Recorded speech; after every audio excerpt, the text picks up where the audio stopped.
Welcome back to our series on beginner setups.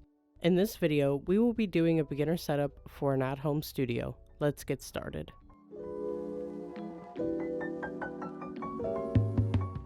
If you don't already have one, first what you'll need is a computer or a laptop. You'll need this to use your DAW, your interface, get sound, and record. We do not sell these in store, so again, if you don't already have one, you'll need to go somewhere like Walmart, Target, Best Buy, or anywhere else that sells computers or laptops.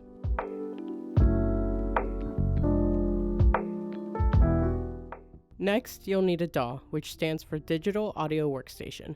A DAW is basically the central hub of your setup. It allows you to record, edit, and produce audio.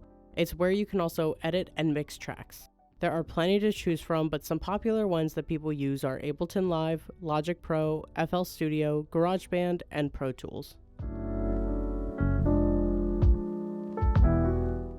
Next, you'll need a recording interface. This will connect your laptop to instruments, microphones, and other audio equipment. It allows you to record, play, and process sound with your computer. We recommend the Focusrite Scarlett 2i2 if you're a beginner, but some other good options are an AudioBox USB 96 and a Behringer Euphoria. Make sure you also have the correct cable and the correct USB hookup to your laptop or computer so everything will work correctly. For the Focusrite that we are using in this video, it is a USB-C to a USB-A.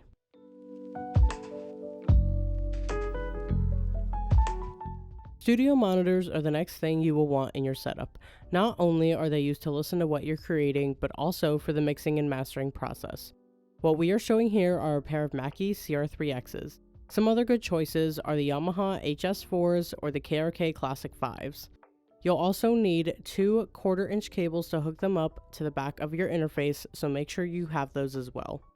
Each setup will look a little different depending on what you're wanting to produce, so the next few things will be additions you can have but you might not need in your setup.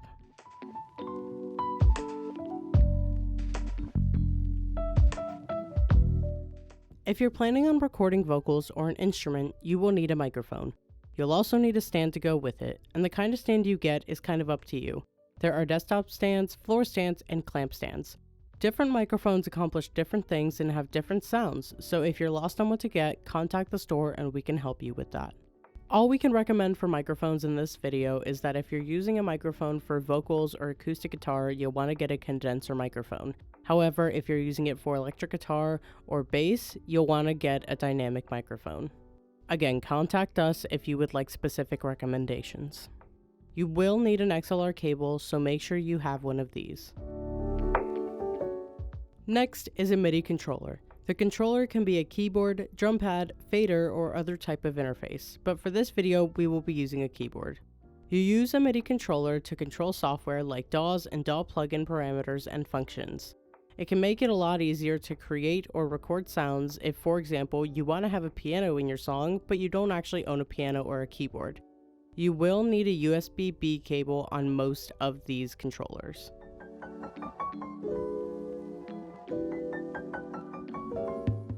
And that's what you'll need for your at-home studio setup. Everything you've been shown we sell at Music Around Columbus except for the laptop and the DAW. So if you have any questions or want recommendations, comment below or contact us by email, phone, or direct messages on social media. Tune in next week to see our beginner setup on an acoustic and electric drum kit.